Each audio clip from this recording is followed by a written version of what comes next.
If you're tired of these promos, supporters get the podcast early and ad-free. Just go to donate.bogosity.tv for the links to sign up.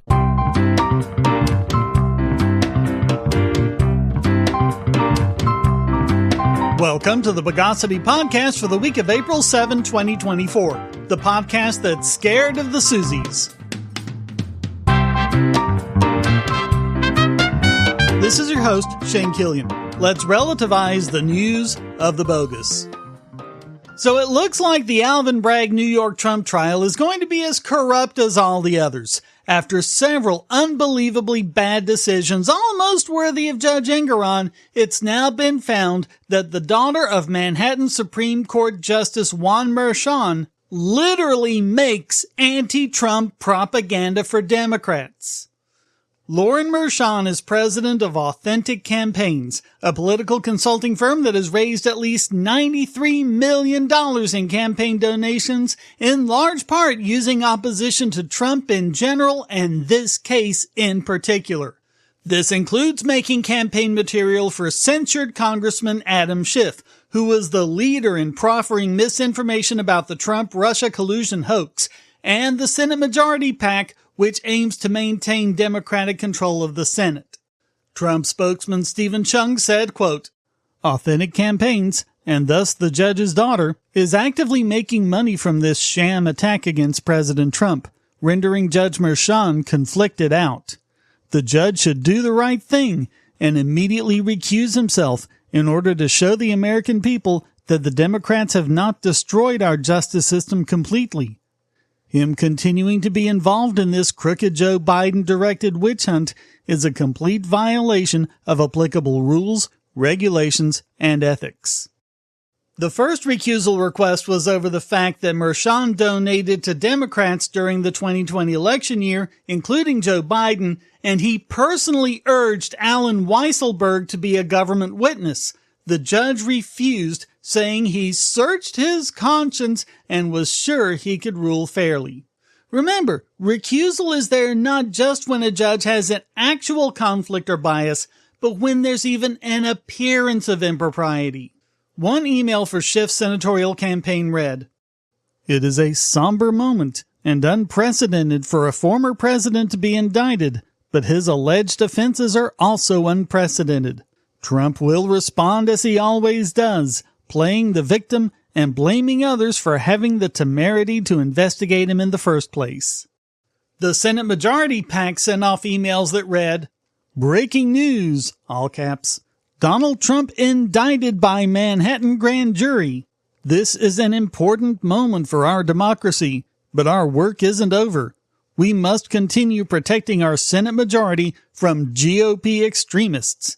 Please rush in $10, it later becomes $60, to help defend the Senate."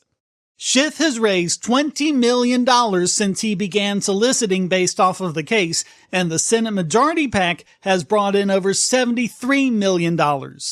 While the news media has been in hysterics, criminal law attorney Alan Dershowitz, whom we'll hear more from later, said, quote, "Under the law, close relationships can sometimes constitute a basis for recusal."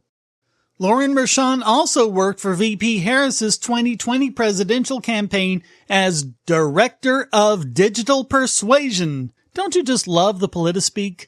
And said during a 2019 podcast, "So I've actually had a couple conversations with my dad recently where he's kind of like, I hate that politicians use Twitter and like it's so unprofessional and, you know, that's not how a politician should behave themselves." And I explained that, like, yeah, I think there are a lot of instances where it is not used, and like when our president tweets anything that he thinks, and like that's not what he should be using it for. Yeah, because no other politician uses Twitter. So while the prosecutor, witnesses including star witness Michael Cohen, a convicted and self-admitted perjurer, the alleged victim publishing a documentary on Peacock just over a week before the trial date, and even the judge himself appears on media to talk about the case, Judge Merchan has slapped yet another blatantly unconstitutional gag order on Trump, prohibiting him from attacking Cohen, Stormy Daniels, the prosecutors, and, as amended, the judge's daughter. Understand, if you have corruption in a case you're the defendant on, you need to be able to rely on the First Amendment to get the word out on what's going on. And despite what they say on shows like Law and Order, you absolutely have the right to try your case in the court of public opinion. That's why I want to spend a bit more time on this. I know this segment's going to be long, but this is about basic rights of the accused. And as I've pointed out many times before, if they can do it to a former president, they can do it to anyone. And don't go thinking that these are new things they started because of Trump. They've been pulling crap like this. It's just getting a lot more attention now. The news media and Democratic politicians freaked out saying this is all a hoax, the Twitter account wasn't even hers, she deleted the account, and anyway, it was hacked. Kettle logic at its finest. But the evidence clearly shows otherwise. If you're a longtime listener of this podcast, you'll know that Laura Loomer is not exactly someone we just trust, but lest we do a reverse argument from authority and assume everything she says is bad, just look at her evidence. And in this case at least, her evidence is pretty damn good. She shared screenshots that included her Twitter posts and pics of her speaking at authentic campaigns events. Her Twitter account followed all sorts of figures like Joe Biden, Jill Biden, Nancy Pelosi, Adam Schiff, Kamala Harris, Bernie Sanders, Michelle Obama, and the Lincoln Project, as well as leftist celebrities like Rob Reiner.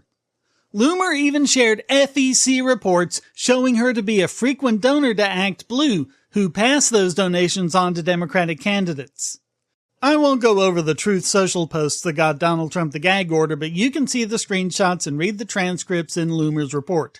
Suffice it to say, there is nothing remotely resembling threats in there anywhere. And if that's not enough for you, even Snopes says it's true. They didn't even use a mealy-mouthed, mostly true, or try to say it's somewhat false because of a few minor details that they could nitpick on. Nope! Absolutely 100% true. They wrote, both an archived LinkedIn profile confirmed as valid by Snopes and a 2019 report listing staff members for Harris's 2020 presidential campaign, Kamala Harris for the People, indicate her employment there. They present a lot of evidence of their own and then quote Stephen Gillers, a judicial ethics expert at New York University, saying, quote, the political views of the judge's children are not a basis to recuse. Interesting point of view there, Gillers. I sincerely hope you're being consistent on that, or there just might be a segment about you later in the podcast. I just want to finish out this segment by going back to Dershowitz, who appeared on Newsmax to talk about the case. Remember, this guy is very left, a professor emeritus at Harvard Law School, and not at all the kind to support Trump, but he's very principled at supporting justice. This is the weakest charge I've ever seen in my 60 years of practicing and teaching criminal law. It's a made-up case. There's nothing to it at all. But there may be a conviction because it's New York, and in New York, they'll convict a ham sandwich if it has Trump's name on it. The case should have been moved out of New York City into Rockland County or Staten Island or some other place where there's a chance to get a fair trial. But gag orders are presumptively unconstitutional because they involve prior restraint, and the First Amendment doesn't permit prior restraint. There's a narrow area where you could have a gag order where you're going to disclose evidence that shouldn't be disclosed, or you're going to tamper with juries. But here's a case where this judge is making a decision helping his own daughter. What could be more of a conflict? And wrongly doing so, this young woman who is an adult and works for a political Democrat company that represents Adam Schiff, the man who headed the Judiciary Committee efforts to impeach Trump, will benefit financially if Trump is convicted and will lose financially if Trump is acquitted. So he certainly has the right to make that public. He has the right to defend himself in the court of public opinion, more so because this is New York and it's a rigged case, essentially, and he's entitled to do that. And I hope his lawyers appeal the gag order, and I hope they appeal the recusal order. One hopes all of this gets sorted out before too much damage is done to the justice system entirely, and the silver lining is a lot more people are being made aware of this kind of misconduct and these kinds of tactics being used in court every day against presumably innocent people. Maybe it's not all concentrated in one place like it is with Trump, but it happens here and there, and awareness among the people and among defense attorneys can only be a good thing, especially if the Supreme Court steps in and puts a stop to it all. Unfortunately, as far as recusal goes, it's something that desperately needs to change because right now it's the judge himself who decides, and no one really gets to appeal that. A higher court might throw out the case, but they don't second-guess a judge's refusal to recuse himself.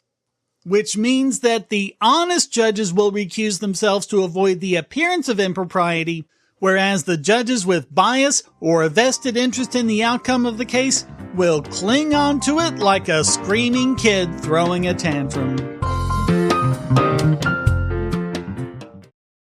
If you're looking for a way to support this channel, but you don't have any spare cash and you can't stand ads, you can do so by generating your own cryptocurrency. Use the links at the bottom of the description to follow the link to Odyssey.com to listen to the podcast and see all of my YouTube videos as well. Just watching videos will produce cryptocurrency for the creator and yourself. And since Odyssey is always monetized and never censored, you'll have no problem seeing all the videos from your favorite creators. You can also use the library credits you created Odyssey to tip creators and even purchase paid content.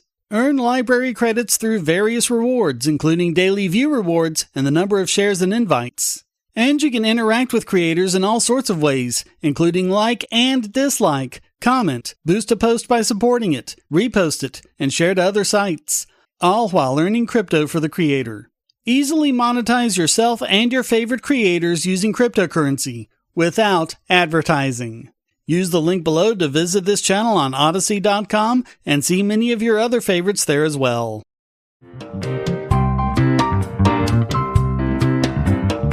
No one hates like the people who make hate crime laws, and Scotland proves that once again in an event that has Harry Potter author J.K. Rowling daring Scottish authorities to arrest her. The Hate Crime and Public Order Scotland Act 2021 creates a new crime, think of the ramifications of that phrase, which it describes as stirring up hatred regarding someone's age, disability, religion, sexual orientation, transgender identity, or being intersex. It covers any statements, quote, that a reasonable person would consider to be threatening or abusive.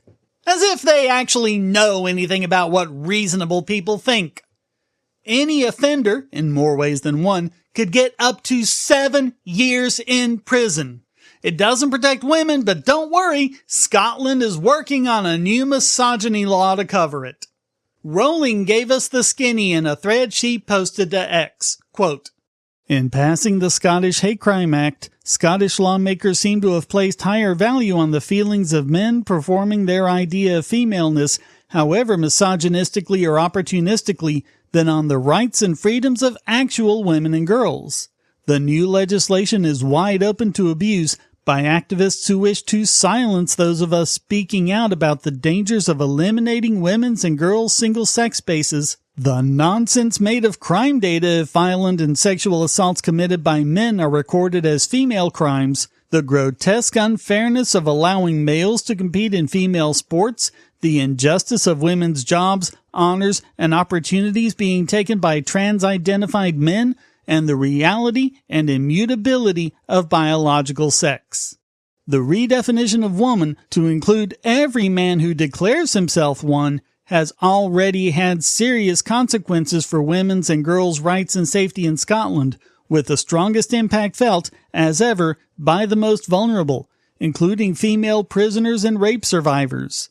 It is impossible to accurately describe or tackle the reality of violence and sexual violence committed against women and girls, or address the current assault on women's and girls' rights, unless we are allowed to call a man a man.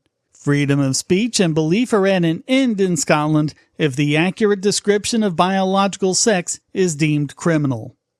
This was posted as the last of an 11-post thread of popular trans figures, including a double rapist, a trans woman who sexually assaulted a 10-year-old girl in a bathroom, a woman charged with exposing her penis and convicted of having massive amounts of child porn, and another who abducted and raped an 11-year-old girl. All of whom, of course, were sent to women's prisons, where absolutely no harm whatsoever can come from it.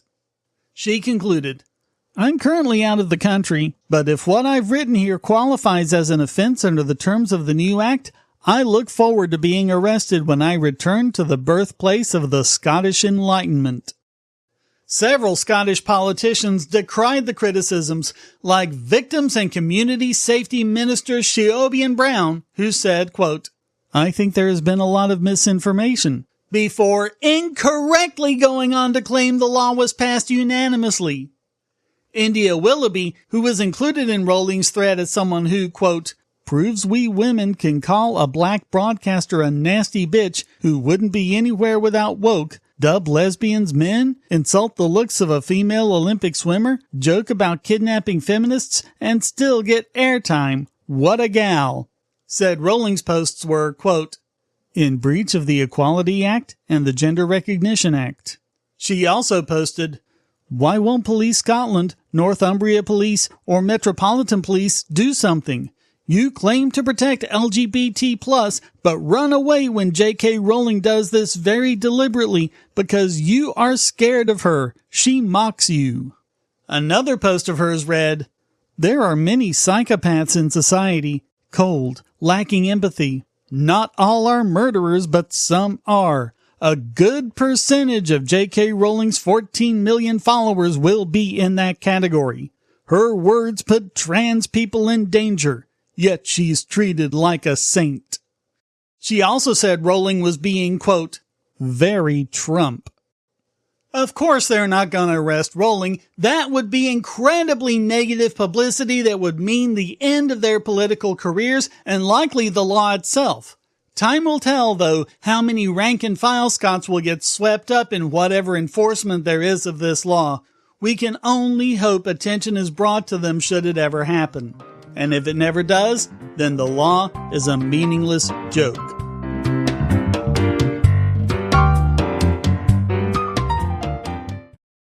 If you're on the Wi-Fi in a coffee shop or hotel, anyone on that network can get your traffic. Do you really trust all of those strangers? For that matter, do you really trust your ISP? A VPN can protect you from prying eyes, disguise your location, and even foil government censors. It's essential in this day and age, so go to vpn.bogosity.tv and you'll be taken to BoxPN. Starting at just $2.99 a month, you can get unlimited high-speed connections to VPN servers all over the world, and they don't log connections, so your privacy is assured. Traveling abroad, just VPN home, and don't worry about what those other governments are doing. Back at home, stop your ISP from traffic shaping and messing with the quality internet access you're paying good money for. You can connect from multiple machines at once, including your smartphone or tablet, and it supports all the secure standards, including OpenVPN and SSTP.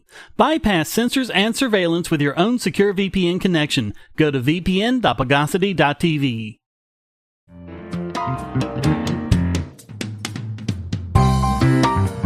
Despite the immense success of Tesla and its all-electric vehicle production, other car companies, in this case Ford, are pulling back on the production of EVs. No one in the news media, least of all this New York Times article, is relating the real reason why this is happening, but I will. Ford is delaying new all-electric vehicles to focus more on hybrid cars with both electric and gasoline motors. This mimics the decision of other car companies like GM and Mercedes-Benz. The Times keeps the misinformation on EVs going by saying there aren't enough public chargers available and even, laughably, saying you can't charge at home. This is a specious claim now that the Tesla charger is the North American charging standard. Although other automakers won't have native support until the 2025 models come out, existing models will work with NACS chargers with an adapter. And with Tesla's supercharger network added to the other options that have traditionally been available to other EVs, this is really a non-issue. And although it's true that some people can charge at home because they only have street parking, this is hardly a majority of customers. Certainly not enough to kill the market. Don't think that Ford's getting out of the market, though. In fact, they have a new plant in Tennessee that will start making EV pickups in 2026. Ford CEO Jim Farley said, quote, "We are committed to scaling a profitable EV business, using capital wisely and bringing to market the right gas, hybrid, and fully electric vehicles at the right time." Its sale of EVs grew 86% in the last quarter, over 20,000 vehicles, including more than 7,700 F-150 Lightning pickups.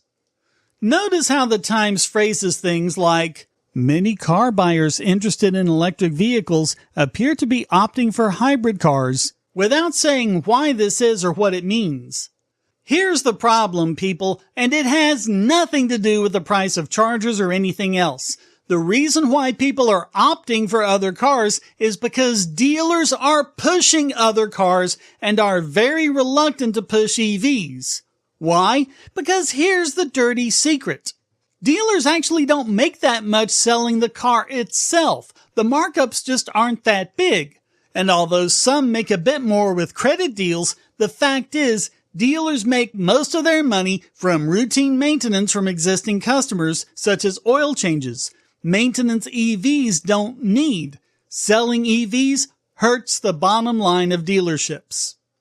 But Tesla doesn't use dealerships. If you go way back in the archives more than 10 years, you'll find our coverage of Tesla fighting states such as North Carolina and Texas, which tried to ban Teslas because of unfair competition with dealerships.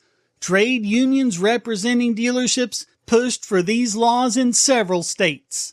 Those 2013 stories were followed up in 2017 after Michigan and other states increased their bans. Tesla finally reached an out-of-court settlement. A map on Tesla's website shows the locations of numerous stores in all 50 states.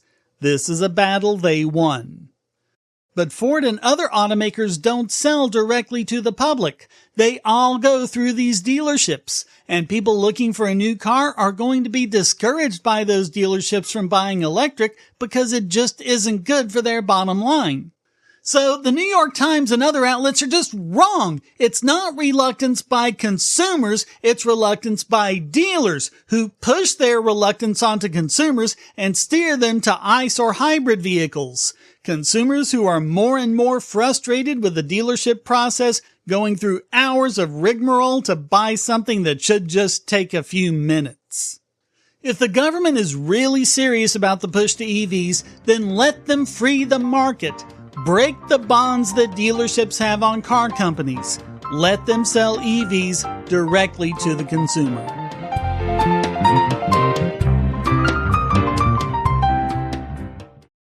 Do you have children, or nieces or nephews? Are you homeschooling, or just want to counter some of the socialist indoctrination most children get in school? If so, go to Bogosity.tv/TuttleTwins, and you'll be taken to a website where you can get some great books for elementary-aged children. The Tuttle Twins books are books about liberty and free market economics that include children's versions of Bastiat's The Law, Leonard Read's I, Pencil, and Hayek's The Road to Serfdom, as well as books about the Federal Reserve and how regulations protect business cronies. They'll learn about the harm caused by eminent domain, or regulations passed in the name of safety, and fundamental concepts of liberty. And as you can see from the sample pages on the website, they're all easy to read and nicely illustrated. They're just $9.99 a piece, or get a special discount as well as free bonuses when you purchase all 5. You can even buy in bulk to donate to schools and local libraries. So get the Tuttle Twins books at Bogosity.tv/TuttleTwins.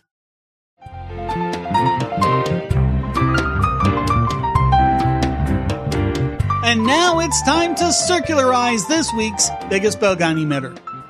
And remember Stephen Gillers from our opening story, the one who said of the judge, "The political views of the judge's children are not a basis to recuse"? Seriously, I wasn't expecting to get 2 stories in one about this. I was just looking for confirmation of the claims about Mershon's daughter. But when I ran into this guy, I just knew who'd be getting it this week.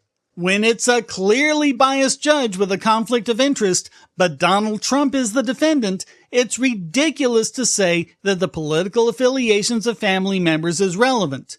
But when the judge is Clarence Thomas and you can play the Kevin Bacon game and link him to some of the Jan 6 cases, it's a totally different story. Thomas's wife, Jenny, helped the White House Chief of Staff strategize their contesting of the 2020 election results. Well, at least that's what it would be called by anyone else at any other time. This time it's overturning the totally legitimate election results.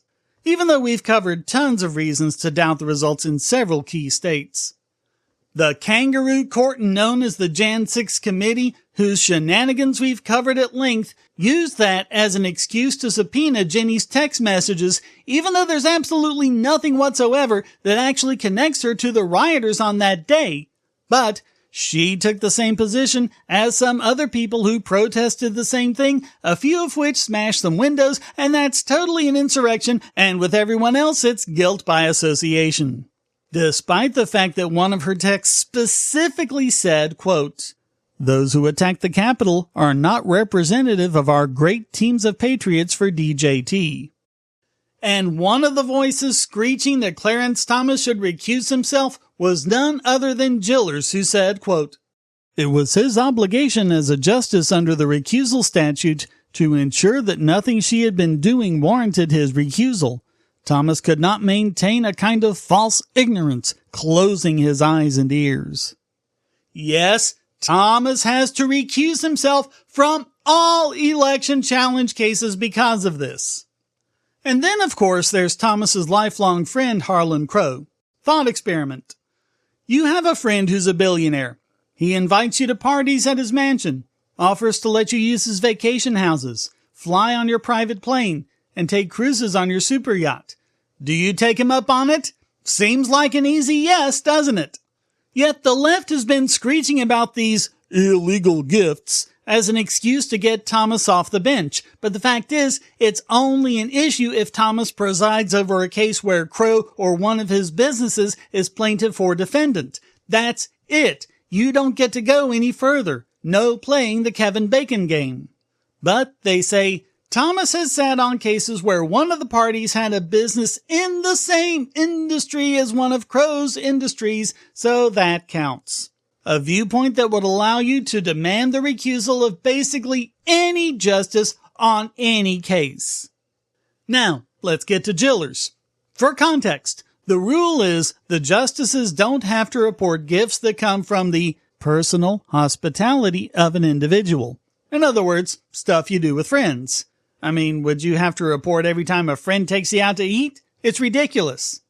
But listen to Gillers in an interview on NPR. Depending upon how you interpret the phrase personal hospitality of an individual, Justice Thomas had a very weak argument that he did not have to report the Harlan Crow princely gifts because they came from Harlan Crow personally.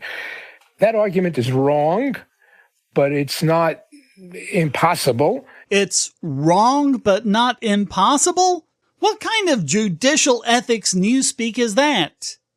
And Justice Thomas, chose to adopt the interpretation that enabled him not to reveal Harlan Crow's generosity. Oh, wait, you're saying that Thomas is saying I would have to report this if it came from a corporation, and Harlan Crow is of course, connected with a big interest, but I don't have to report it if it comes from a friend of mine. Is that right? Well, that's the interpretation that he had. That is, he doesn't have to report personal hospitality, and that means a invitation from a person, which Harlan Crow is, regardless of who is footing the bill and regardless of how luxurious the hospitality may be. But if it comes from an individual, it comes from an individual. You have to have gone to law school to be confused by that. Of course, while his judge in the first segment just gets to keep on keeping on, for Thomas, he actually wants prosecution. What is the appropriate forum to pursue this question? Well, I mean, theoretically, there can be a prosecution, a civil or criminal prosecution. The statute gives the Attorney General the power to seek civil or criminal remedies, but that's not going to happen. Do you see the kind of so-called justice system he and his ilk would leave us with? Rules for thee, not for me. When it's the wife or friend of a judge Gillers doesn't like, he has to recuse himself or be prosecuted. When it's a judge on his team prosecuting someone he doesn't like, it's, quote, not a basis to recuse. I'm absolutely sure Gillers isn't the only one. Just remember this the next time you see some judicial expert or legal analyst or whatever defending a position that's so obviously indefensible it's pathetic. Don't fall for them just because they're on your team. So all of that makes Stephen Gillers this week's biggest Bogon emitter.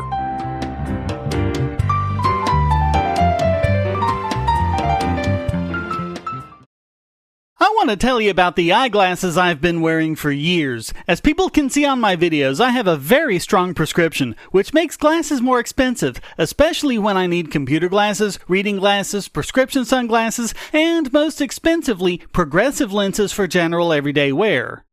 To save money while still getting quality glasses, I get them from Firmoo. In fact, I just got a pair of progressives with high-index aspherical lenses and a nice pair of frames my wife loves for just over $100. It would have been $500 to get them through my eye doctor. Not only do they look good, the glasses are durable. I've worn many pairs for several years without problems. All orders come with a 30-day return policy, a 3-month warranty, and one-on-one customer service. Go to Firmoo, that's FIRMOO.Bogosity.tv anytime you need quality glasses at a low price. Once again, that's Firmoo.Bogosity.tv.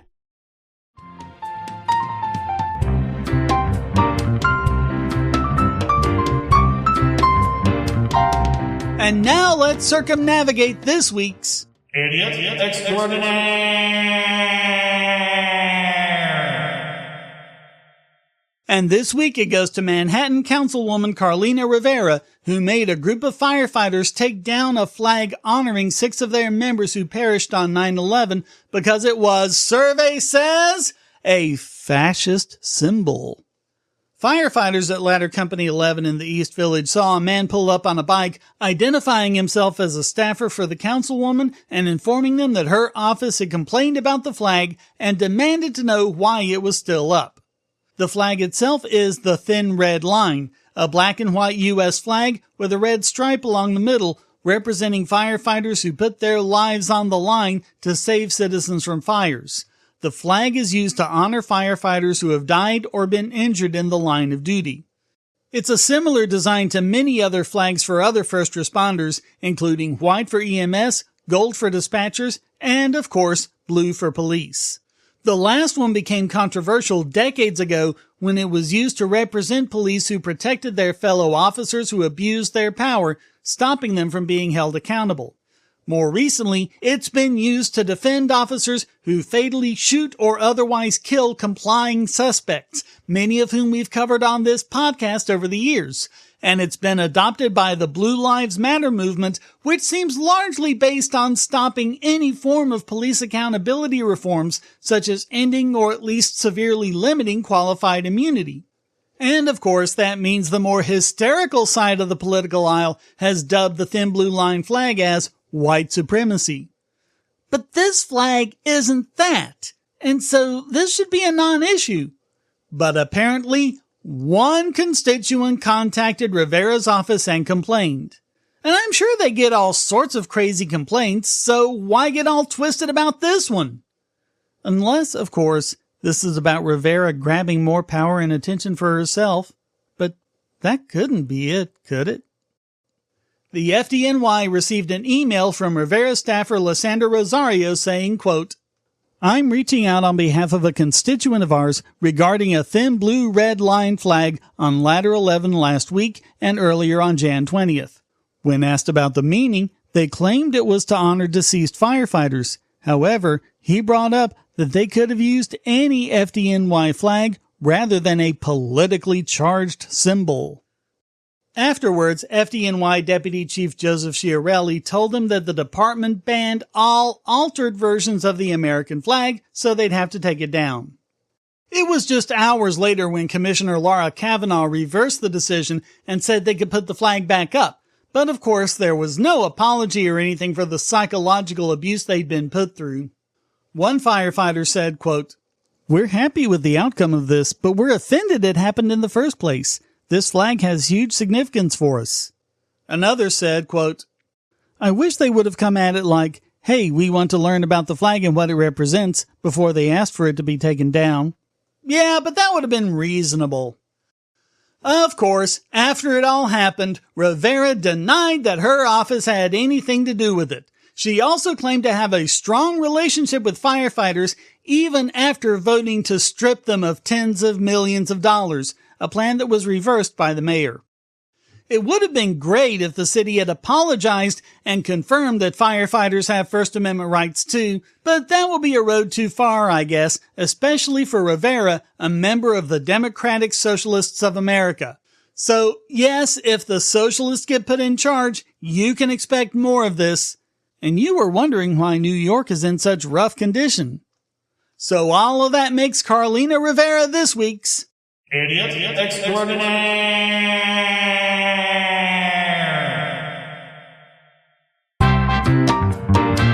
Well, that wraps up this "There's Something That Doesn't Make Sense, Let's Go and Poke It With a Stick" edition of the Bogosity podcast. I hope you enjoyed it. If you did, please go to donate.bogosity.tv for several ways to support and discord.bogosity.tv to join the discussion. Subscribe at Patreon or Subscribestar, and you can listen early and ad-free. Thank you for listening. Until next time, here's a quote from H.L. Mencken. "The chief difference between free capitalism and state socialism seems to be this, that under the former, a man pursues his own advantage openly, frankly, and honestly, whereas under the latter, he does so hypocritically and under false pretenses." The Bogosity podcast is licensed under Creative Commons Attribution Non-Commercial No Derivatives 4.0 International License.